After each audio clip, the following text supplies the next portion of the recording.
leader, mari kita bedah sosok KDM, Kang Deddy Mulyadi, yang hari-hari ini sedang trending di berbagai media sosial dan juga media formal di negara kita. Banyak orang memuja beliau, bahkan bukan hanya masyarakat Jawa Barat, tetapi juga masyarakat di berbagai pelosok di Indonesia. Memang KDM ini semenjak menjadi Bupati Purwakarta 2 periode ya, 2008-2018, berbeda dengan para leader lain di Indonesia.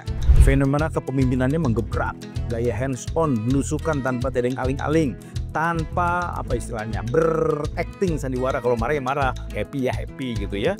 Terjun langsung ke masyarakat, lalu dengar laporan masyarakat, problem solving di masyarakat, membypass sistem birokrasi sehingga langsung dapat solusi praktis di masyarakat.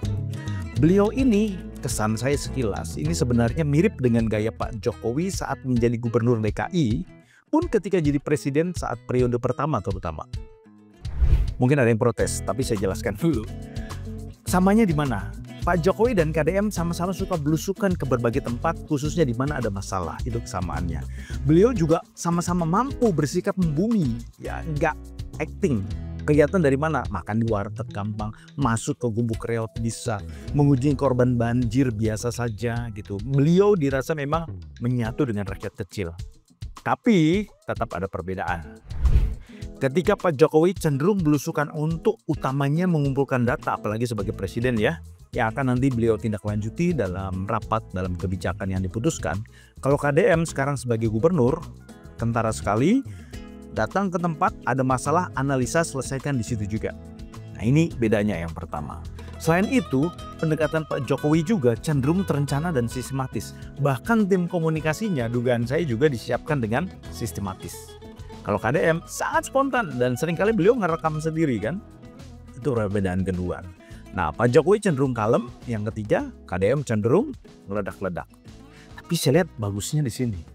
Sepertinya dalam diri KDM ini ada karakter Pak Jokowi yang terjun ke masyarakat, penuh energi membantu masyarakat, dan karakter Pak Prabowo yang berani, tegas, juga kadang marah gitu. Nah, hal ini tampaknya lalu menjadikan beliau unik, dicintai banyak orang, dan menjadi media darling.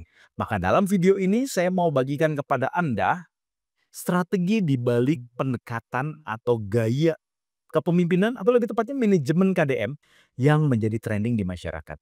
Siapa tahu Anda sebagai leader entah di perusahaan atau di pemerintahan bisa mengadopsinya, tentu dengan style Anda. Sebagai pendahuluan, saya ingin menyatakan bahwa gaya kepemimpinan KDM itu sebenarnya dapat dianalisa dari banyak pendekatan. Maksudnya pendekatan kepemimpinan. Mulai dari misalnya yang pertama nih, servant leadership, kepemimpinan yang melayani. Transformational leadership, apalagi situational leadership, apalagi ethical leadership, community based leadership, action centered leadership, hingga charismatic leadership. Semua ada pada beliau, bisa dibedah. Tapi dalam video ini saya tidak akan membahas model-model kepemimpinan itu. Saya mau bahas hal yang lebih praktis terkait dengan gaya manajemen beliau sebagai leader, sebagai gubernur Jawa Barat. Jadi masuk pada strategi dan gaya kepemimpinan praktis yang membuat beliau lalu menjadi media darling dan people darling. Kita tahu KDM dalam berinteraksi dengan masyarakat nggak berjarak. Beliau nggak menggunakan jas dinas, ya, tapi pakai pakaian yang khas sederhana khas Sunda. Putih-putih dari sepatu sampai ikat kepala. Ia pun lebih banyak berada di jalan, ya, di sawah, di public area, di rumah penduduk, bahkan di sungai. Ketimbang di kantor, di ruang-ruang rapat, ya, di gedung bertingkat. KDM melakukan belusukan tanpa skenario dan tanpa skrip. Jadi betul-betul setahu saya ya, nggak direncanakan. Dalam arti diskenariokan. Beliau bisa muncul tak terduga, ceplas-ceplos karena itu komunikasinya, berinteraksi dengan masyarakat juga apa adanya. Kadang seneng, kadang marah, kadang nggak enak dilihat gitu. Dan beliau saya lihat siap melakukan perdebatan emosional dengan anggota masyarakat yang bandel. Berani banget. Nah, ketika menemukan masalah, KDM ini langsung mengajak para pihak terkait di tempat untuk menganalisa. Lalu dia berani membuat solusi kilat.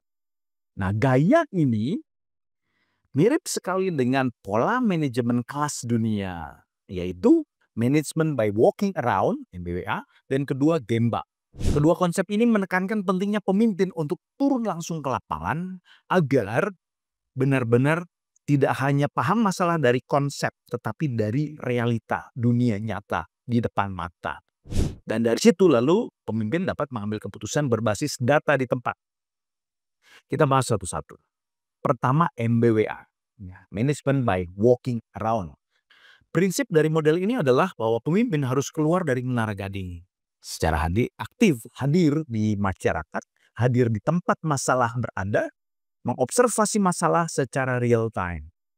Konsep ini pertama kali diperkenalkan oleh perusahaan teknologi Hewlett Packard. Kalau nggak salah ngomong gitu ya, HP. Kebanyakan dikenalnya sebagai produsen printer tahun 1970-an, cukup lama. Lalu dipopulerkan oleh Tom Peters dan Robin H. Waterman. Ya. Dalam buku In Search of Excellence, itu tahun 82.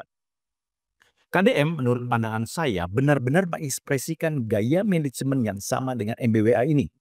Ya. Beliau kan jarang nongkrong di kantor, banyak berkunjung ke lokasi-lokasi kerja, ya, khususnya lokasi bermasalah. Efeknya apa? Terbangun kepercayaan dari masyarakat.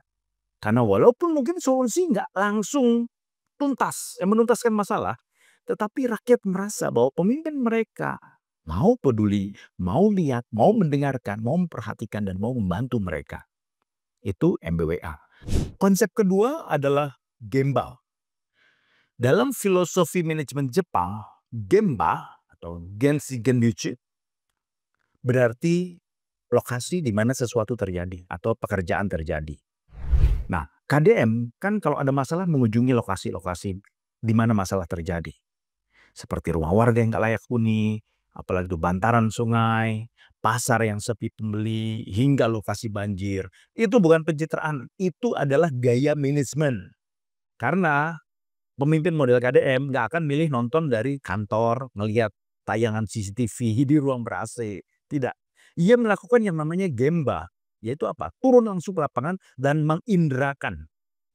Cium, dengar, rasakan, lihat. Jadi nggak nganalisa dari kertas, dari komputer. Nganalisa dengan panca indera sendiri. Gaya yang umum sebetulnya dalam dunia kerja khususnya pabrik, masyarakat suka. Nah, pertanyaan saya, kenapa pemimpin lain nggak meniru gaya KDM ini? Bukankah teorinya ada? Menurut Anda bagaimana? Bisa nggak pemimpin lain melakukan? Ya, belum tentu bisa. Karena nggak mudah jadi pemimpin yang mampu melakukan MBWA dan Gemba dan sukses. Perlu modal kuat, perlu modal memadai. Modalnya bukan duit, bukan tampang, bukan kekayaan material, bukan backingan. Ada beberapa syarat supaya sukses melakukan manajemen by walking around dan Gemba sekaligus. Yang pertama adalah modal kredibilitas. Dan itu dibangun dari mana? Reputasi dari kerja masa lalu. Seperti kita tahu, KDM itu sudah mulai bangun reputasi sejak menjadi Bupati Purwakarta kalau nggak salah ya. 10 tahun kan, 2008-2018. Citra kepemimpinan beliau saat itu adalah dekat dengan rakyat, tegas, inovatif, kreatif. Reputasi dan legasi dalam hal penataan kota, bangun budaya lokal, dan dalam konteks Maxwell kemudian reputasi beliau itu menunjukkan bahwa beliau itu di level 5 kepemimpinan, yaitu level apa? Pinnacle. Ia punya reputasi, ia punya legasi yaitu Purwakarta, dan dia tinggal utilisasi ketika maju ke calon gubernur Jawa Barat. Dan akhirnya diterima kan dengan 62% kemenangan. Itu portofolio. Nah, bandingkan dengan pemimpin-pemimpin daerah lain yang melakukan kunjungan ke daerah-daerah, ke pelosok-pelosok gitu ya. Tetapi nggak punya kredibilitas, nggak punya legasi yang menjadi portofolio dia. Apa yang terjadi? Respon masyarakat enggak sedinamis seperti kalau merespon KDM. Jadi kalau Anda ingin menjadi pemimpin yang disukai rakyat, dihormati, dikagumi, ya Anda perlu siapkan reputasi. Buat portofolio yang bagus di area terbatas. Pak Jokowi kan di Solo, Pak KDM di Purwakarta. Nah, dengan demikian Anda nggak perlu pusing sebetulnya dengan isu-isu yang sifatnya nasional dan global untuk punya tadi kredibilitas dalam kaitan portofolio. Kalau dalam bahasa Stephen Covey itu circle of concern. Nah, concern Anda mungkin nasional, tapi fokuslah pada circle of influence Anda. Area di mana Anda berada, area di mana Anda punya hak dan tanggung jawab. Garap sebagus-bagusnya, sedalam-dalamnya, Itu aset berharga, itu yang pertama. Syarat kedua untuk mampu dan sukses menjalankan manajemen by walking around dan Gemba seperti KDM adalah miliki wawasan atau pengetahuan yang memadai paling tidak di 4 aspek ini. Yang pertama bidang hukum. Supaya apa? Anda tidak keliru membuat peraturan atau membuat keputusan. Jangan sampai melanggar sistem dan peraturan berlaku kan? Jadi hukum perlu kuasai. Jangan sampai melanggar koridor legal. Kedua, pahami budaya dan kearifan lokal. Menurut saya KDM sangat amat kuat memahami budaya Sunda. Tiga, pahami konsep ekonomi kerakyatan dan juga konsep bisnis secara umum. Dan keempat, pahami problematika dunia kerja dan permasalahan sosial masyarakat setempat. Nah, dengan 4 jenis pengetahuan ini, belusukan Anda pun tidak terjebak menjadi sekedar pertunjukan teatrikal. Nggak ada omongan, karena takut salah ngomong gitu. Anda punya kompetensi pemimpin, karena wawasan Anda lengkap. Cukup lengkap lah dan memadai. Tapi pertanyaannya, kalau sebagai pemimpin Anda sadar nih, nggak bisa empat-empatnya, gimana? Gampang. Kalau misalnya wawasan kurang, ya cari staf ahli atau pejabat yang memang menguasai betul. Rangkul dia, jadikan tangan kanan Anda. Bawa kemana-mana. Tapi sebaiknya jangan satu orang. Nanti Anda bisa diambil alih wewenangnya. 2-3 orang cukup. Kalau kebanyakan juga nggak bagus sih. Ini pendapat saya ya. Lanjut deh, syarat ketiga. Kalau syarat ketiga ini nggak boleh didelegasikan. Nah, kalau tadi kan boleh pakai staf ahli, yang ini nggak boleh. Kenapa? Karena syarat ketiga ini mencerminkan betul kualitas dan karakter Anda sebagai pemimpin, yaitu kemampuan berkomunikasi. Nah, dalam hal komunikasi, saya mau disclaimer. Komunikasi yang saya maksud bukan public speaking loh ya. Kenapa? Kenapa saya singgung hal ini? Karena beberapa minggu lalu, saya dikejar-kejar beberapa teman untuk membuat video ulasan public speaking terkait pidato seorang menteri yang katanya, wah pidatonya buruk sekali. Saya nggak mau bikin. Kenapa? Bagi saya, pejabat publik selevel menteri, mestinya public speaking-nya nggak usah dibahas. Sudah pasti harus efektif. Jadi terlambat kalau belajar public speaking sudah di level top leader. Terlambat sekali. Karena skill public speaking itu skill yang fundamental. Mestinya dipelajari saat masih sekolah, saat kuliah, atau walaupun saat kerja ya saat masih jadi anak bawang lah. Atau paling tinggi saat manajer. Habis itu harus sudah bisa.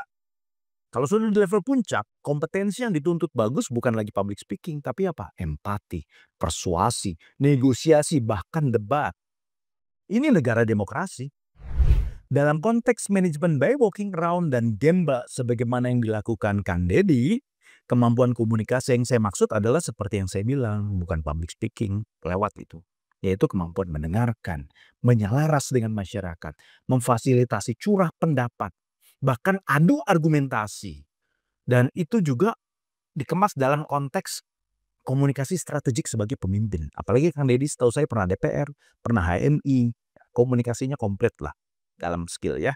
Dan saya lihat juga ia sangat percaya diri, fasih berkomunikasi mulai dari level atas akademisi sampai masyarakat bawah yang nggak sekolah. Ini penting untuk pejabat publik. Di berbagai talk show pun saya melihat betapa KDM ini kuat dalam gagasan, begitu panjang tapi juga sistematis, logis, dan konkret. Menurut saya, setiap orang dewasa yang punya IQ memadai, apalagi lalu dipercaya menjadi pemimpin, punya modal finansial bagus, mestinya bisa meningkatkan kemampuan komunikasi sebagai pemimpin, komunikasi strategik, belajar. Khususnya Anda yang belum mencapai posisi puncak, jangan terlambat. Tapi ingat, jago berkomunikasi bukan berarti jago ngomong loh ya, beda. Justru modal terpenting untuk sukses komunikasi adalah jago mendengarkan, jago menyelaras. Nah, terkait hal menyelaras, ini ada hubungannya dengan syarat keempat. Yaitu apa? Miliki kepekaan kepekaan rasa, alias punya empati yang tinggi. Pemimpin yang ingin sukses menerapkan manajemen by walking around dan Gemba perlu benar-benar terbuka terhadap kondisi dan suara masyarakat. Jadi datang bukan dengan konsep, tidak. Datang dengan mata, telinga, hati terbuka. Ya, jadi tidak salah paham. Karena Anda memahami dulu, baru memberi pemahaman. Nah, Pemahaman yang terpenting adalah memahami konteks sosial dan budaya masyarakat yang dihadapi. Jadi sebelum mendengarkan suara mereka langsung, pahami dulu siapa mereka, apa latar belakang mereka, bagaimana kondisi sosial ekonomi mereka, dan seterusnya.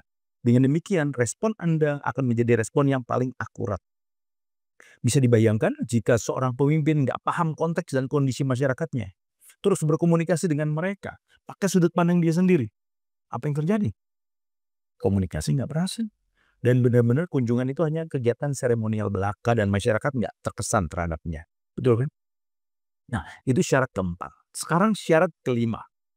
Kemampuan untuk melakukan problem solving dan decision making secara cepat. Itu kunci sukses terakhir yang kelima. Problem solving dan decision making. Manajemen by walking round dan Gemba menuntut Anda mampu di lapangan menganalisa masalah, lalu membuat berbagai opsi solusi dan bahkan memutuskan solusi terbaik pada saat itu. Tidak ada jawaban, nanti saya rapatkan dulu ya, atau nanti saya pertimbangkan lagi ya, nggak ada. On the spot thinking, itu KDM. Nah, beliau saya lihat mampu menganalisis masalah dengan cepat dan komunikatif sehingga orang jelas, orang paham mengapa beliau memutuskan hal itu. Diskusinya singkat dan keputusannya cepat. Belum lama saya baca ya di media, saya nggak tahu media mana, bahwa hanya dalam rapat 20 menit, KDM bersama manajemen BYD Indonesia berhasil menyepakati adanya lowongan kerja untuk 18.000 orang. Realistik, kemudian terukur, taktis. Terkait model manajemen by walking round dan Gemba, kita cek untung ruginya Gemba, keunggulan dan kelemahannya. Yang pertama, meningkatkan kepercayaan dan kedekatan masyarakat pada sang pemimpin. Itu keuntungan pertama. Nggak bisa dipungkiri, karena pemimpin turun langsung ke masyarakat, mendengarkan masyarakat, hadir di tengah masyarakat yang sedang mengalami masalah. Maka jadi dekat, jadi sehati, karena seperjuangan.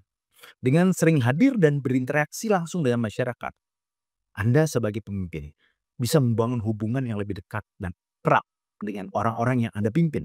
Khususnya mereka yang paling susah, paling menderita. Itu kunci penting.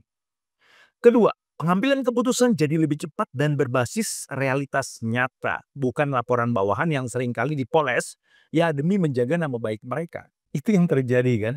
Akhirnya realitas sebenarnya tertutupi oleh kata-kata indah. Oleh angka-angka yang bagus. Dengan turun langsung, itu semua nggak berlaku. Karena Anda sebagai pemimpin bisa lihat sendiri masalah di lapangan. Lalu mengumpulkan informasi sendiri tanpa filter. Dan mengambil keputusan dengan lebih cepat dan lebih tepat, lebih akurat. Dan yang ketiga, masalah bisa terselesaikan dengan lebih efektif dan efisien. Efektif berarti lebih tepat, mengenai sesuai tujuan, harapan, efisien, lebih hemat, waktu, tenaga, biaya.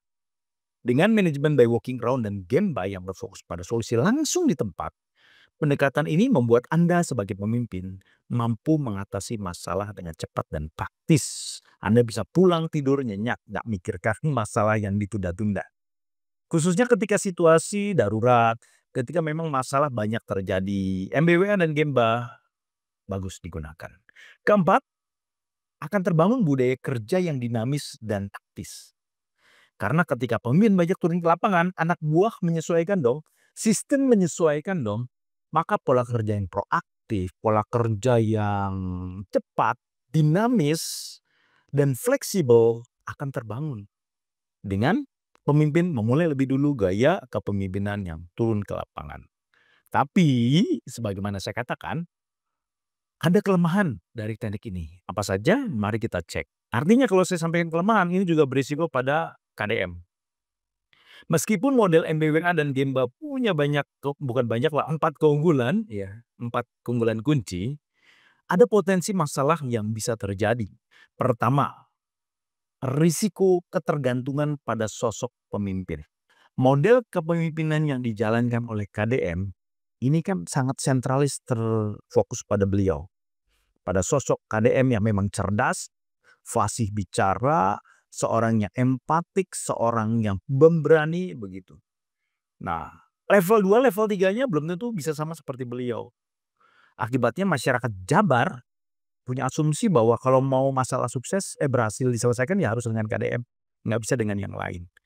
Maka akan tergantung pada satu individu KDM. Padahal sistem birokrasi, sistem pemerintahan kan nggak bisa berfokus pada satu orang, bergantung pada satu orang. Harusnya tim bekerja bersama-sama. Nah, ini PR.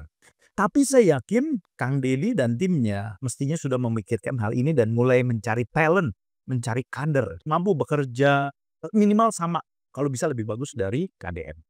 Kedua, risiko MBWA dan Gemba adalah bahwa solusi instan yang dibuat dapat beresiko pada keputusan yang kurang sistematis dan tidak komprehensif.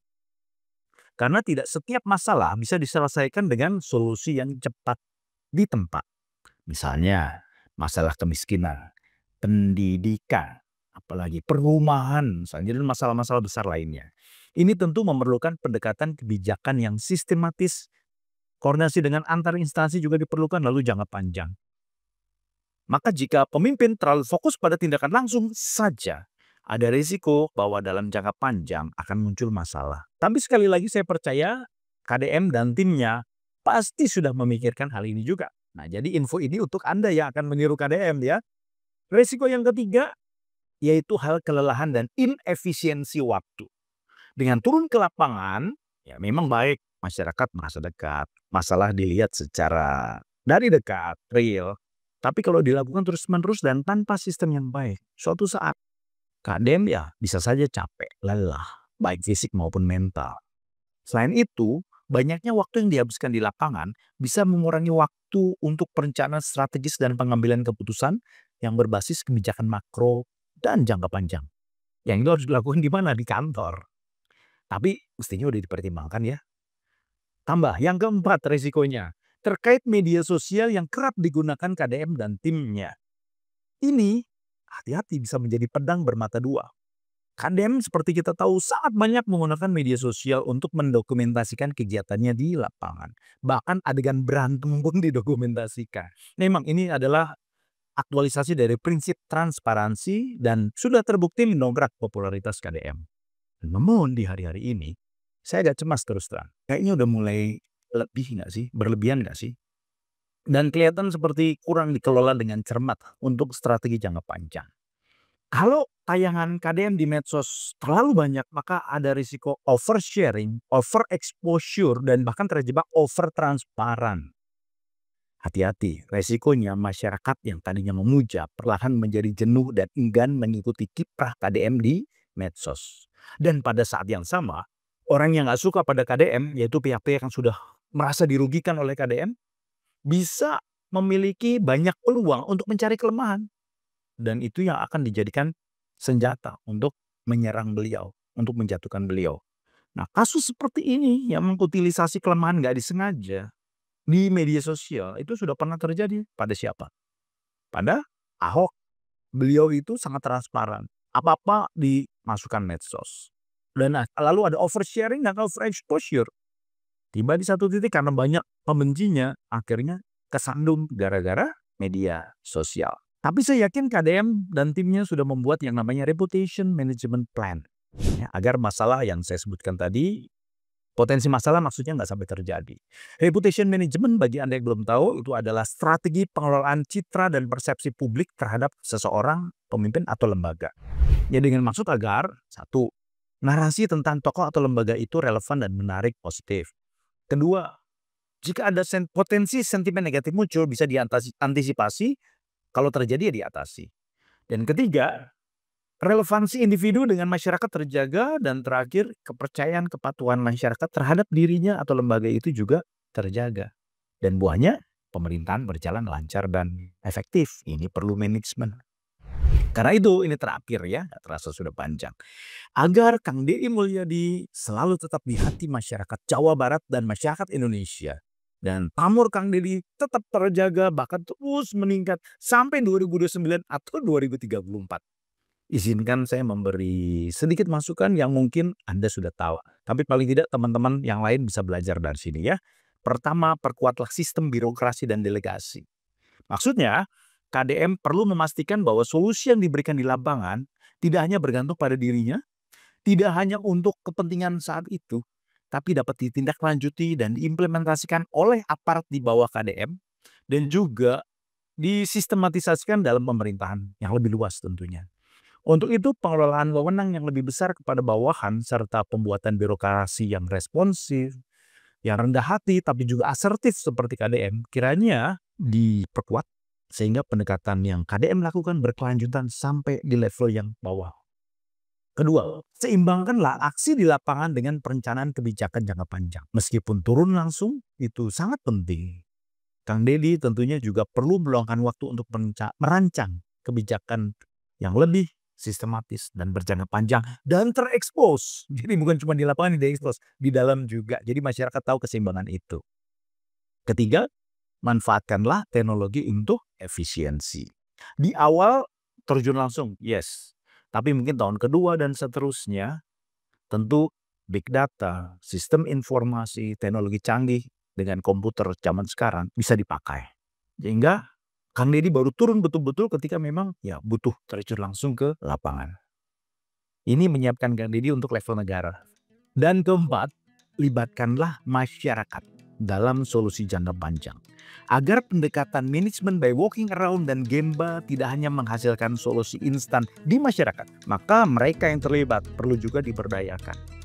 Misalnya dengan membuat program pelatihan, pemberdayaan ekonomi, atau edukasi komunitas agar masyarakat bisa ikut aktif dalam menyelesaikan masalah mereka sendiri.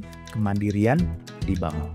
Kelima, terakhir, kelola citra kepemimpinan Anda bukan untuk Kang Deddy nih. Teman-teman yang ingin bisa seperti Kang Deddy perlu memastikan bahwa apa yang ditampilkan di platform digital itu tidak hanya menjadi konten viral, tapi benar-benar berdampak pada kebijakan publik dalam periode yang cukup panjang. Dan selain itu tentunya reputasi Anda sebagai pemimpin, reputasi di media sosial maksudnya, perlu dikelola dengan cermat agar tak ada satupun yang bisa dimanfaatkan oleh lawan politik Anda untuk menjadi blunder. Dan sebagai penutup, model kepemimpinan yang menggunakan prinsip manajemen by walking around dan Gemba sangat baik, sangat efektif, dan terbukti berhasil. Gaya ini membuat KDM dekat dengan masyarakat, responsif terhadap masalah, dan mampu mengambil keputusan cepat berbasis realita di lapangan. Dan tetap disadari, pendekatan ini memang punya tantangan yang perlu dikelola dengan baik, yaitu tidak hanya menjadi solusi instan, tapi juga menciptakan perubahan sistemik yang berkelanjutan. Ini PR-nya. Demikian sedikit pandangan saya mengenai model kepemimpinan dan manajemen Kang Deddy Mulyadi.